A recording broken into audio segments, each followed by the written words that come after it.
शिक्षक सिखाता है, सबको सिखाता है, उसमें वर्ण जाति वगैरह भेद नहीं होता। आदमी अपना जीवन अपने बलबूते सिखा सके, यहां तक की शिक्षा सबको मिलती है।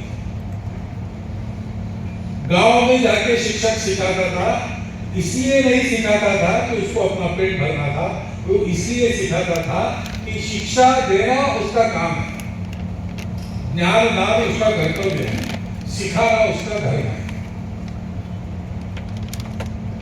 और गांव उसके आजीविका की चिंता करता है।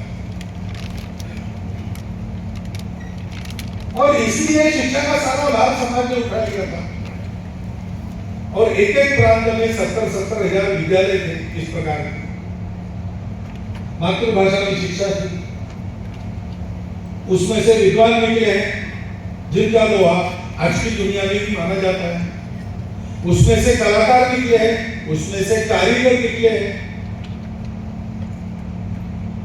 उनके सब प्रकार के योगदानों की गुणवत्ता पूरी दुनिया आज भी मानती है, वो भी प्रमाणित है। सुलभ थी, ऐसे ही स्वास्थ्य का था। 10-15 गांव मिलाकर एक वैद्य या हाकिम हुआ करते थे। वो लोगों की चिकित्सा इसलिए करते थे कि वो 10-15 गांवों में चिकित्सा देना उनका काम है, उनका धर्म है।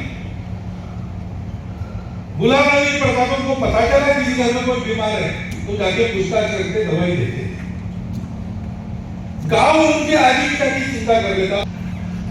उसके बाद एलोपैथी आई, वो भी एक शास्त्र है, उस पैथी में कोई गड़बड़ नहीं है,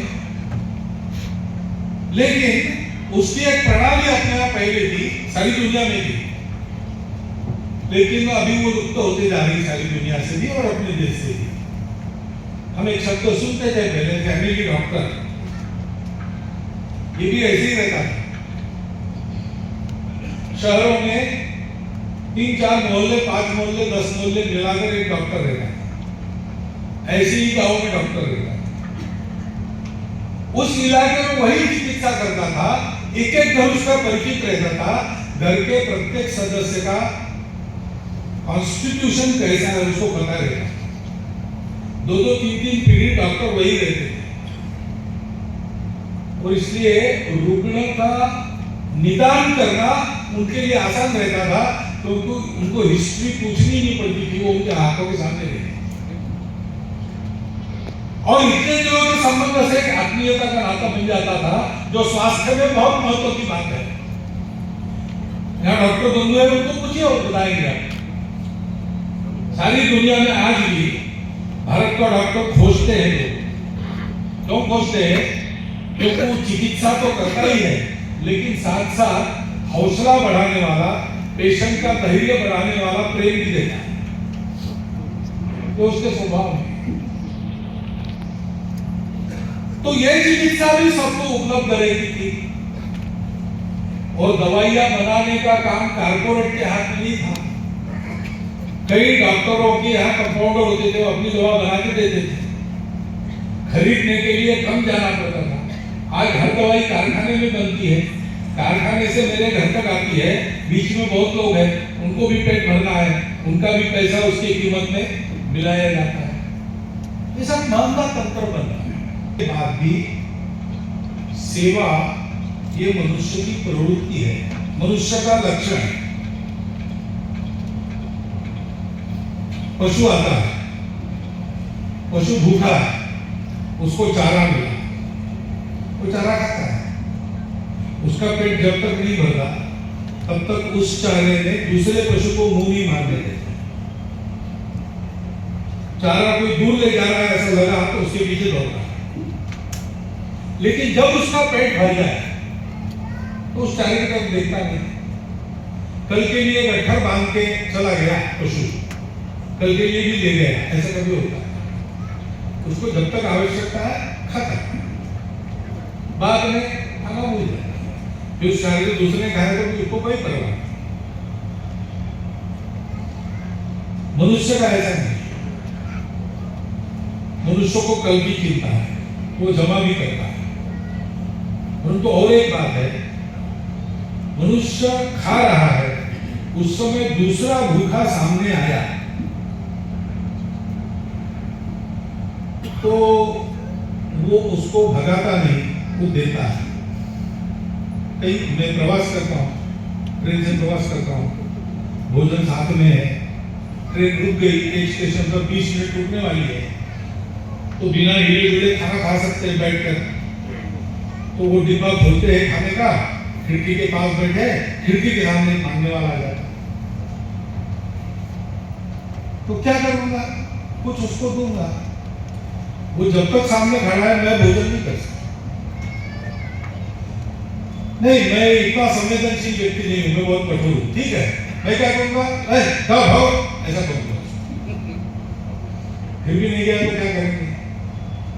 तो खिड़की बंद करूंगा और उसके तरफ पीट करके करूंगा। लेकिन मैं खाता हूं, मेरे सामने भूखा है तो मैं खा नहीं सकता, कितना भी पत्थर दिल इंसान हो।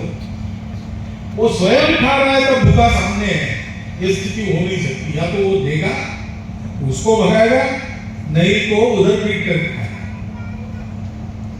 ये क्या है? ये मनुष्य की संवेदना। हमारे देश में इस संवेदना हम सब भारतीयों के मन मस्तिष्क में संस्कारों से आई है, हमारे खून का एक कतरा बन गई है, हमारे डीएनए का एक पार्ट है। क्योंकि हमारे यहाँ पहले से पता है कि जो कुछ भी दिखता है बहुत अलग अलग दिखता है, रंग, रूप, आदतें, स्वीकार, मान्यता, सब कुछ अलग अलग है, लेकिन सब कुछ एक का ही रूप है। जो एक है वही सब बना, और इसलिए हर बात की संवेदना दुनिया की हर बात को प्रभावित करती है।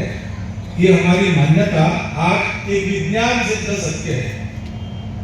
विश्व एक ऐसा कंटिन्यूअस रेटिकुलेशन है, रेटिकुलम एक ऐसा सतत जाल है जिसने एक ही संवेदना, कहीं छोटा कुछ हो गया तो सारे दुनिया के जीवन पर उसके परिणाम होते हैं। कुछ तुरंत दिखते हैं, कुछ बाद में दिखेंगे। ये विज्ञान सिद्ध सत्य है। ये हमारी परंपरा पहले से जानती है। कैसे जानती है बात अलग है, लेकिन जानती है बात सही है। और इसलिए हमारे यहाँ इस संवेदना का परिचय देते हुए सारा व्यवहार सिखाया गया है। और इसलिए हमारे यहाँ जीवन कैसे जीना महाराज जी ने बताया। ये जो एक सब बना है, उसको पाने से कभी फीका न पड़ने वाला, सतत रहने वाला सुख मिलता है। सुख के लिए दुनिया दौड़ती है, तो बाहर मत दौड़ो, अंदर जाके उसको खोजो। ये तुम्हारे जीवन का परम लक्ष्य है। और ये करते समय केवल इतना ही करना है, दूसरा नहीं करना है। तो जंगल में जाओ या हिमालय में जाओ, समाज में मत करो। समाज में रहकर करना है तो ये करते समय एकांत में अपनी साधना करो, अपनी उपासना करो, अपना जो संप्रदाय है, आपको जो मिला है विरासत में, उसके अनुसार चलो श्रद्धा पूर्वक।